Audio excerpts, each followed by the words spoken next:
जानते हैं आपकी सबसे बड़ी गलती क्या है? आप बहुत सारी काम वाली चीज़ों को आम समझ लेते हैं। वो काम की होती हैं मगर आपके लिए आम सी होती हैं। मगर उन आम सी चीज़ों में बहुत सारे ख़ास सवालात जो मैं आपसे पूछ रहा हूँ, शायद आपके पास उनके जवाबात ना हो।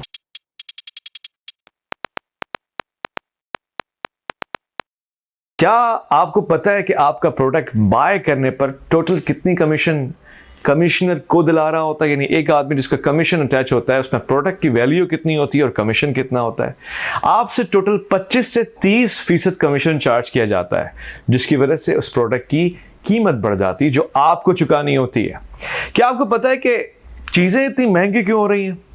इसलिए हो रही है कि अगर 3000 की चीज है तो उस पर 900 रुपए का कमीशन है, यानी टोटल 3900 की कीमत आप चुका रहे हैं। और मजे कौन ले रहा है? वो जो कमीशन ले रहा है। क्या आपको पता है कि प्रोडक्ट बाय करने के एक्चुअल रेट्स क्या होते हैं? नहीं ना, आपको पता होने चाहिए।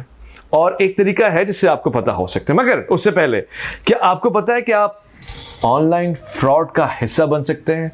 अक्सर और बेशतर ऑनलाइन फ्रॉड की वजह भी यही होती है कि आप एक तरफ कमीशन दे रहे होते हैं, आपकी पैसों की डिडक्शन हो रही होती है और चांसेस होते हैं कि सामने वाला वेरीफाइड क्लाइंट नहीं है, यानी कस्टमर किसी भी गलत हाथ में जा सकता है।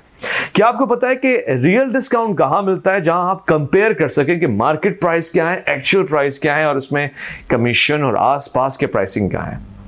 क्या ये सारे सवालात जवाब के मुंतज़िर नहीं है? क्या आपके पास इन तमाम सवालों के जवाब नहीं होने चाहिए?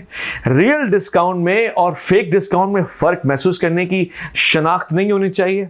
आपको रियल बाज़ार ये तमाम तर सवालों के जवाब दे सकता है।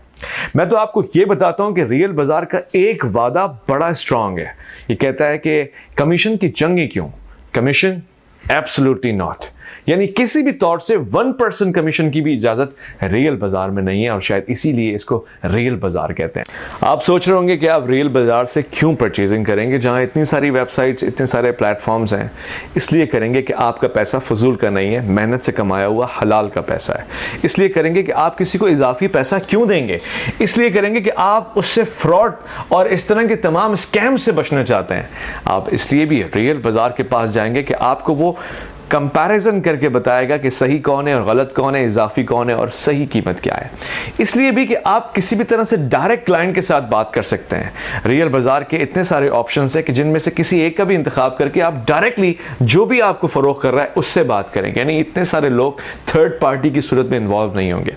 रियल बाजार पे वो तमाम चीज़ें जो आप सोच सकते हैं अपने फ़ायदे के लिए, रियल बाजार ने आपके फ़ायदे के लिए सोच के रखी हुई हैं, सजाई हुई हैं, बनाई हुई हैं। 3 बातों का तो ख़ास तौर से रियल बाजार ने ऐसा स्टेज सजाया है जो शायद कहीं मिल जाए। वो ये कि वेरिफिकेशन, कस्टमर, क्लाइंट, प्रोडक्ट, हर चीज़। ऐसा नहीं है खोदा पहाड़ निकला चूहा, मंगवाया आपने पहाड़, आया आपके पास चूहा। रियल बाजार इस हवाले से खुद अश्योरिटी लेता है, जिम्मेदारी लेता है, वेरीफाई करता है प्रोडक्ट से लेकर सेलर तक की। और सबसे आखिरी बात जो इन सारी बातों को कंक्लूड कर देगी, रियल बाजार फेक बाजार नहीं है। यहाँ fake customer, fake clients, fake commission और फेक प्राइसिंग नहीं है। सब कुछ रियल है, आपकी तरह।